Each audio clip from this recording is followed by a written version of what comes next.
Bismillahirrahmanirrahim. Assalamualaikum warahmatullahi wabarakatuh. Waalaikumsalam warahmatullahi wabarakatuh. Alhamdulillahilladzi ja'ala sakinata fi qulubil mu'minin alladzi asra bi 'abdihi lailan minal masjidil harami ilal masjidil aqsa alladzi barakna haulahu linuriyahu min ayatina innahu huwas samiul basir. Asyhadu an la ilaha illallah wahdahu la syarikalah wa asyhadu anna Muhammadan abduhu wa rasuluh. Tidak akan membicarakan rinci tentang Isra Mi'raj itu, tapi kami akan sampaikan inti daripada Isra Mi'raj yang salah satunya adalah masalah sholat. Jadi sesuai ya. Jadi pekan kedua adalah tentang ibadah. Bapak Ibu, tentang sholat ini saya tawarkan ada dua judul ya. Judul yang pertama, kalau misalkan maksud saya itu apa yang nak dibahas? Apa tentang sholat tumaknina, apa sholat yang berkualitas? Gimana Pak? Ibu, Tuh, sholat tumaknina. sholat yang tumaknina, apa sholat yang berkualitas? Pengen yang mana? Sama dua-duanya mana baca waktu gitu terbatas. Mana? Pak Amir? Yang berkualitas ya. Nah, sholat dilihat Pak Amir yang berkualitas. Kita merah sesepuh kita Pak ya. Sholat yang berkualitas. Bapak Ibu yang kami hormati, memang jangankan tentang ibadah ini dalam kehidupan dunia baik itu ada kadang-kadang mementingkan kualitas. Ada. Kuantitasnya itu nomor 2. Yang penting kualitas.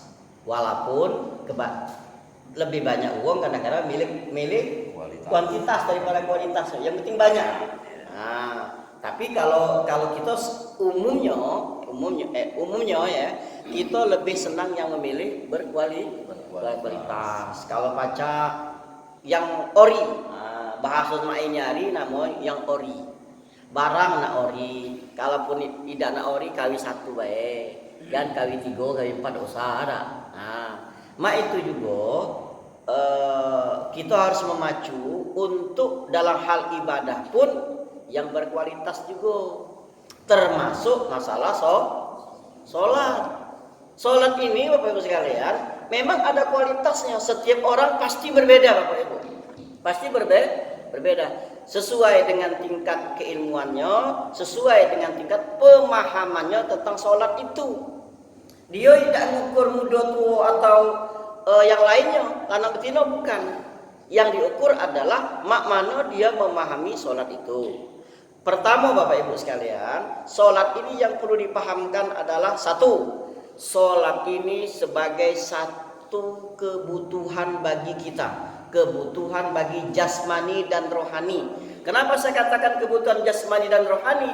Karena di dalam penelitian dari ahli bahwa sholat ini, dengan sholat kita ini secara otomatis berolahraga. Waktu kita tegak, waktu kita ruku, waktu kita sujud, itu ada manfaat bagi kesehatan kita. Sebagai contoh, ketika kita ruku, otak darah ngalir ke otak cuma separuh.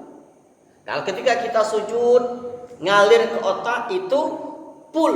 Nah, makanya yang sujud itu benar ya, itu mudah-mudahan jarang sakit kepala. Itu kurang lebih Bu salah satunya. Itu jasmani. Kalau dari sisi rohani lebih besar lagi, Pak.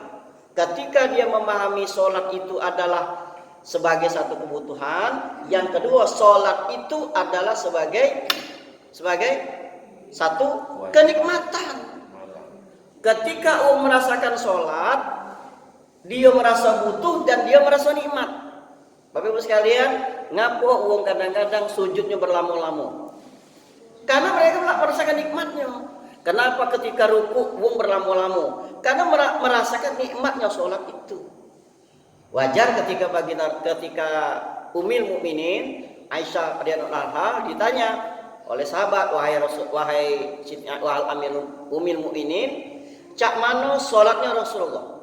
Kata Siti Aisyah, jangan kamu tanyakan panjangnya, yang pasti sholatnya Rasulullah itu tegak, duduk, maksud ulangi, tegak, ruku dan sujudnya sama seperti tegaknya, sama seperti berdirinya.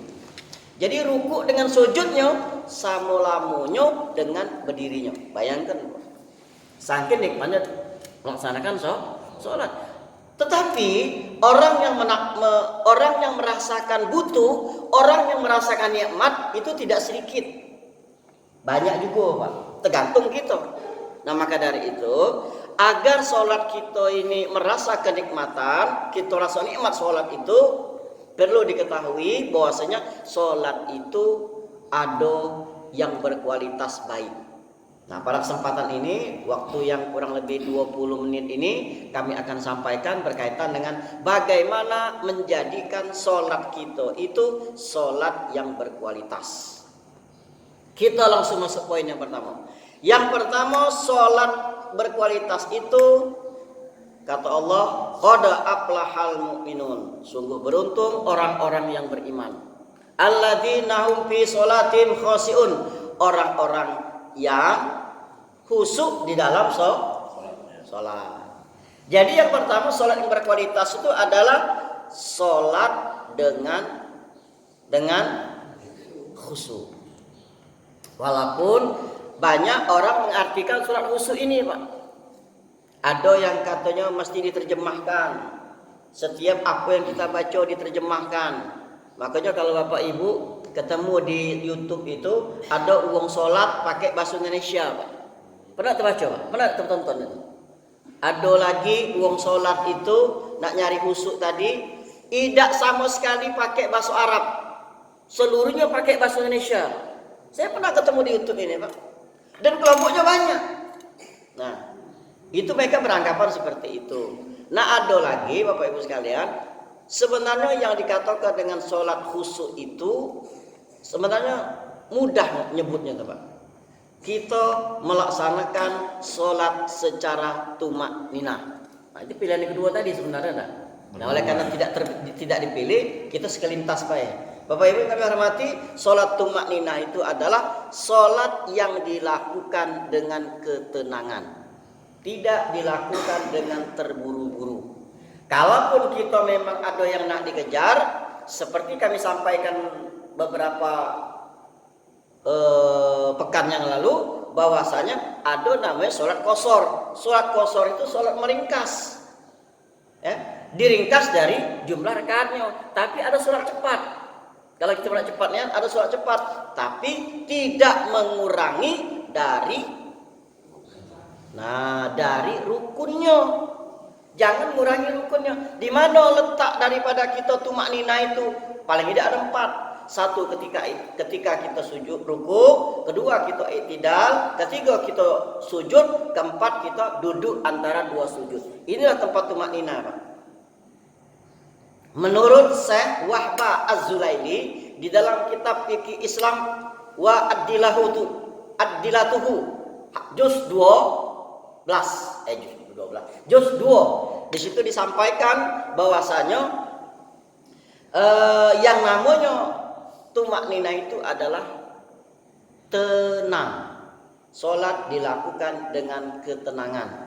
Dalam kitab itu juga disebut bahwasanya tumak ninah itu merupakan rukun daripada sholat.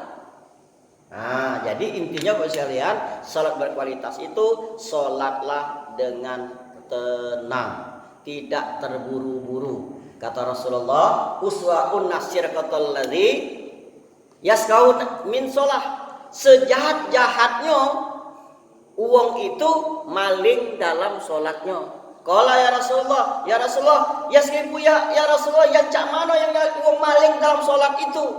Mereka tidak tumak ninah di dalam ruku, sujud dan seterusnya. Ini Pak. Nah, jadi kalau kita sholat itu, ruku itu juga, tumak ninah itu juga, tenang itu juga, baik itu di dalam bacaan maupun di dalam gerakan. Fi'liyahnya kita harus tumak ninah, kemudian bacaannya juga harus tumak ninah. Jadi bacalah bacaan itu dengan tumak nina. Bacalah bacaan itu dengan tartil. Apalagi suratul Fatihah. Dalam ilmu tajwid, suratul Fatihah itu wajib untuk diteruskan. Bismillahirrahmanirrahim. Alhamdulillahirabbil alamin arrahmanir rahim maliki. Itu ilmu tajwid, Pak. Oleh karena di situ ada tanda wajib sambung lam. Tapi di dalam sholat hendaknya bacalah dengan tartil, tidak disambung tapi diputus-putus. Bismillahirrahmanirrahim. Alhamdulillahirabbil alamin arrahmanirrahim. Baca tartil model begitu. Tidak ngebut tidak, Pak. Bismillahirrahmanirrahim. Nah, itu pecah tarawih itu. Bacanya tartil baik. Karena kenapa? Dalam hadis qudsi disampaikan bahwasanya apa hadis qudsi itu? Hadis qudsi itu adalah firman Allah juga, tapi tidak termasuk di dalam Al-Qur'an. Kalau Al-Qur'an ini wahyu dari Allah, redaksinya dari Allah, dan itulah yang diterima oleh baginda Rasul.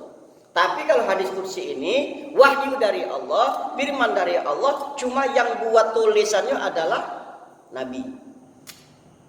Jadi untuk yang Allah cuma mewahyukan saja. Nah, untuk tulisannya, untuk bacaannya Nabi yang buat. Itu namanya hadis qudsi. Dalam hadis qudsi sesungguhnya ketika kita membaca Al-Fatihah itu ada dialog antara Allah dengan hambanya. Makanya sedapat mungkin ya baca Fatihah itu dengan tartil. Yang pertama. Oke, kita tumak nina lebih rinci lagi kakek. Yang kedua, untuk menjadikan sholat kita itu berkualitas, jagalah alladzina hum ala sholawatihim yuhafizun, dan orang-orang yang menjaga dalam sholatnya. Apa yang dijaga? Salah satunya adalah menjaga sholat sunat rawatib. Sholat sunat rawatib itu adalah sholat sunat yang mengiringi sholat fardu. Itu namanya sholat sunat rawatib.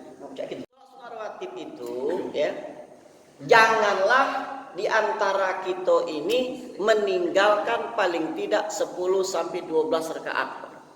Jangan yang tinggal yang ini, karena Rasulullah tidak pernah tinggal. Makanya di dalam kitab fikih manapun, karangan siapapun, Hasbi As-Siddiqi, Fikih Sulaiman, kemudian Sayyid Sabiq,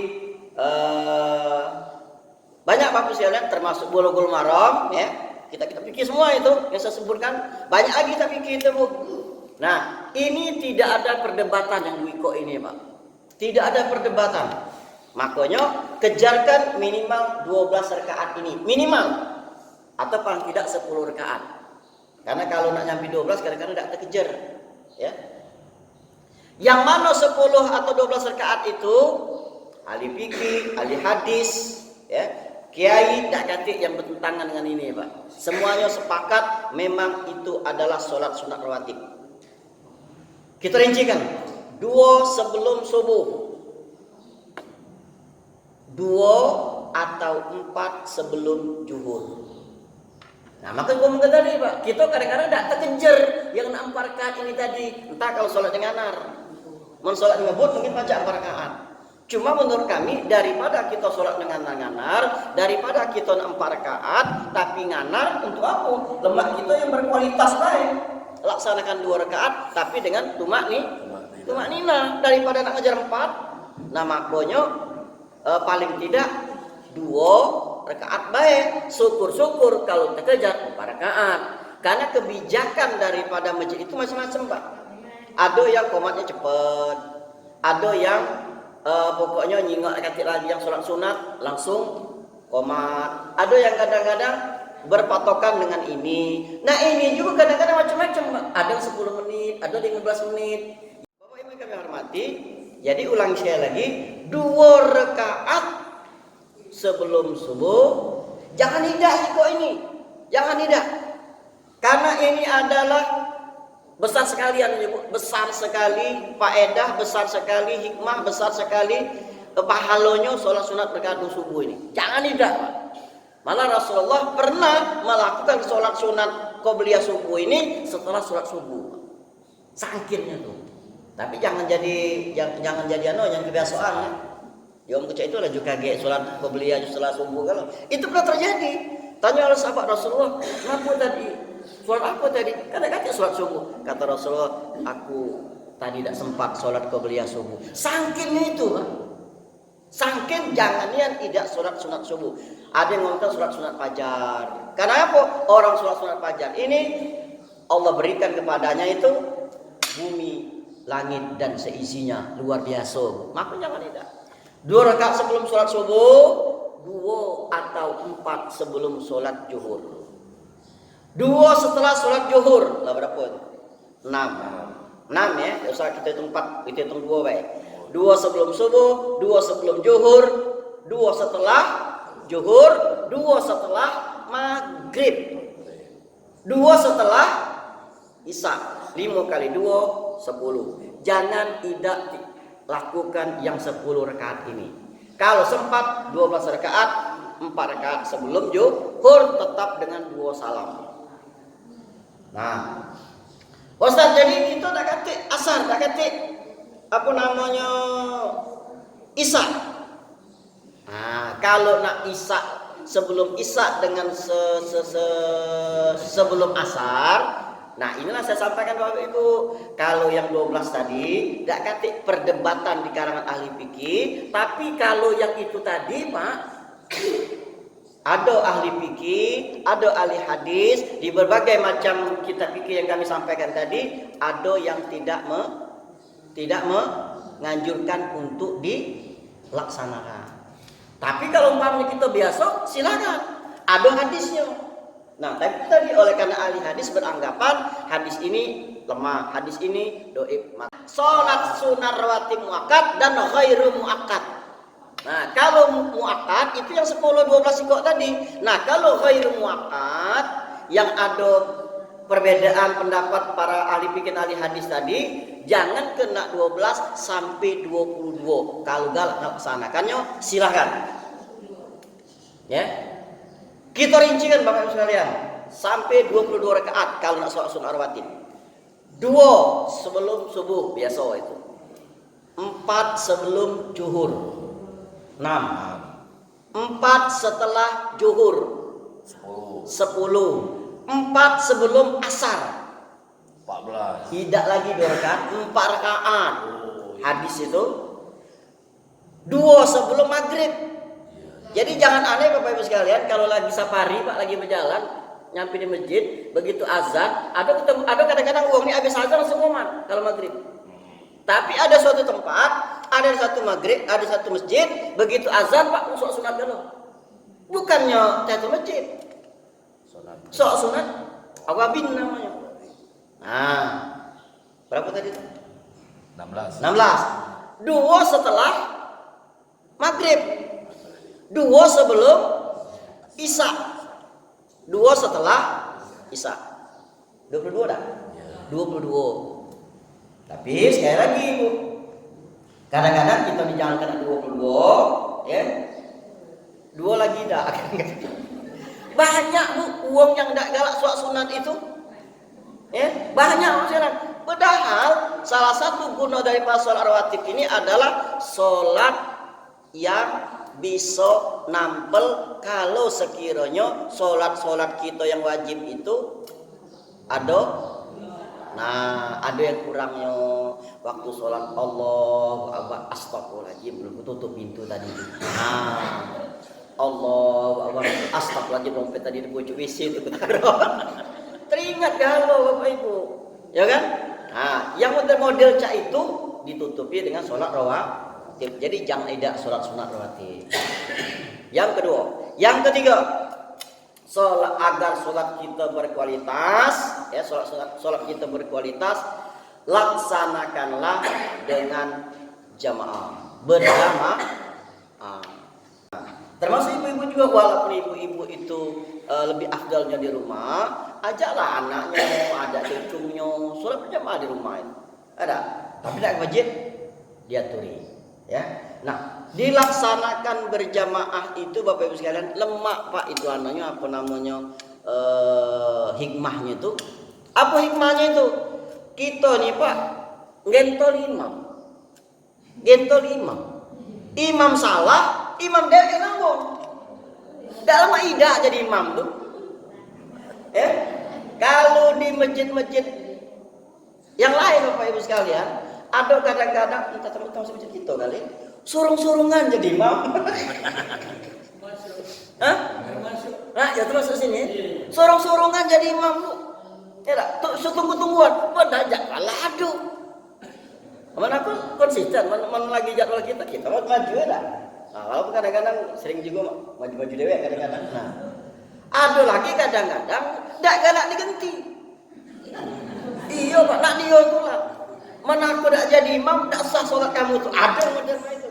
Itu banyak zaman dulu Pak, zaman aku masih muda dulu. Masih muda. Masih muda sudah sekarang. Masa aku masih remaja dulu Pak. Jadi memang wong zaman-zaman dulu itu tak galaknya kalau sebab katanya imam itu harus yang tua. Padahal tidak imam itu. Ada. Nah, jadi sholat berjamaah ini kita gantungi imam. Kalau imamnya salah, imam dewek yang nanggung dosanya, tanggung jawabnya. Ada. Kalau imamnya benar, kita memang dapat galau-galaunya. Yang keduanya tuh, Bu, kita dilatih bersabar. Jadi sholat berimam, jangan macam-macam. Ada. Jangan kita kesel dengan imamnya, cacap kelamunya imam ini. Nah, rukuk duluan. Nah, makanya ada juga ilmunya imam itu. Ada, yang tidak masing-masing. Tidak segala-gala kita baik. Ada. Nah, itu. Jadi sholatlah dengan berjamaah. Dengan berjamaah. Nah, apalagi dirangkai dengan 3 macam tadi, Bapak sekalian. Dirangkai dengan 3 macam tadi. Satu dia berjamaah, kemudian dia di awal waktu, 3 dia masjid. Kalau kita lanang. Bapak sekalian, soal berjamaah ini, Pak, kalau kita urutkan, Pak. Ini kalau kita urutkan ini, kalau nak diurut, tapi jangan laju dah tentang yang diurutkan. Kalau nak diurutkan sholat yang berjamaah di masjid ini Pak, kalau nak diurutkan, yang pertama kali adalah sholat subuh. Misal pilih kamu, yang mana kira-kira? Kamu nak galak dengan sholat subuh di masjid ini, pilih sikok minta sikok pilihlah subuh. Karena pernah kita sampaikan di sini kan, sholat subuh itu pahalanya salah satunya adalah seolah-olah kita sholat sunat sepanjang malam. Apa dak kita dak rugi man kita dak melaksanakan sholat subuh berjamaah. Apa misalkan lagi urutan yang kedua? Apa urutan kedua? Sholat Isya. Urutan kedua sholat Isya. Karena kenapa? Karena salah satunya adalah seolah-olah kita sholat sunat separuh malam. Nah, disinilah Bapak Ibu sekalian terjengok kadang-kadang jumlah jemaah sholat maghrib lebih banyak daripada sholat isya. Kadang apa? Ya rame 3 baris. Tapi kalau sholat isya jadi sebaris. Nah, banyak balik. Ada yang sakit perut, ada yang nak makan, ada yang ada tamu, ada yang sungkan, tidak balik lagi. Itulah rahasianya, Bu. Jadi yang kedua, sholat isya. Tingkatan yang ketiga, sholat asar. Jangan tidak asar. Karena kenapa? Karena sip jago malaikat di waktu asar.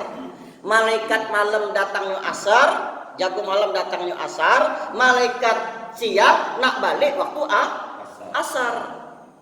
Jadi apa maksudnya? Begitu kaget mereka ketemu, ditanya, lagi apa dia itu? Lagi sholat berjamaah. Nah itu maksudnya, Bu. Jadi jangan enggak sholat berjamaah asar itu. Urutan yang keempat, sholat adalah sholat zuhur. Karena dia juga termasuk banyak tantangannya. Apa tantangannya? Yang pegawai capek, air tanggung, akhirnya dia lagi berkebun, lagi masak untuk ibu-ibu, lagi gosok, lagi apa sih pokoknya azan zuhur. Nah, azan dulu. Ada Bu? Ayo kaki tanggung. Nah, ujung-ujungnya Bu jam 2 baru sembahyang. Nah, Yang begaib itu juga. Dengan agiah. Nah, ujung-ujungnya bablas. Goreng tempe, Pak. Hah? Goreng tempe untuk. Nah, dia dia matikan apinya tuh. Ya jadi alasan ada. Nah, makanya agak berat yang nomor 4. Nah, yang nomor 5 urutannya maghrib. Nah, Bapak Ibu, jadi itu adalah sholat yang ketiga tadi berjamaah, yang keempat sholatnya sholatnya di awal waktu. Nah, ini nak dijaga Bu di awal waktu ini. Karena ngapo di awal waktu ini Bapak sekalian, memang ada hadis-hadis khusus Pak ya. Hadis-hadis khusus yang untuk kalau baca janganlah kita ngandung karena kenapa? Tentang sholat Isya. Ada keutamaan sholat Isya diakhirkan. Kenapa aja? Nah, itu dosa kita bahas ya. Kaget laju bingung pula. Ngomongnya di awal waktu. Ini ada keutamaan di akhir waktu. Ada itu memang. Nah, cuma yang penting Bapak sekalian, kita fokuskan ya, biar sholat kita ini memang ori berkualitas nomor 1 nian. Usahakan kita sholatnya di awal waktu. Jangankan kita di rumah, kita di dalam perjalanan baik, usahakanlah sholat waktu. Cuma kalau kita kebiasaan, kalau kita dari berjalan biasanya kagetlah. Dan jujur baik itu pernah pengalaman Pak. Dulu sekali itu deh. Kagetlah dengan oleh karena kita memang sudah alhamdulillah terbiasa sudah sholat ini. Terbangun Pak, ujung-ujungnya sholat Isya-nya anak jam 3 baca. Nah itu ya. Padahal lebih bagus di awal waktu. Karena ketika baginda Rasulullah ditanya oleh sahabat, wahai Rasulullah, amalan apakah yang bagus itu? Kata Rasulullah, kata Rasulullah, amalan apa yang bagus itu, yang utama itu? Kata Rasulullah, amalan utama itu adalah engkau tidak bersekutu kepada Allah. Tidak mencekutukan Allah. Kau tidak melakukan perbuatan syirik. Lantas apa lagi Rasulullah? Nah, kata Rasulullah lagi kau nih. Udah, utama kedua. Yang kedua, kau berbuat baik kepada kedua orang tuamu. Lantas apa lagi Rasulullah? Nah, kata nambah mulu, payu ditambah sikok lagi. Sholatlah di awal waktu. Jadi keutamaan sholat di awal waktu itu sama kita beribadah kepada Allah dan berbakti kepada orang tua. Jadi membiasakan diri kita melaksanakan sholat di awal waktu pas jam 6.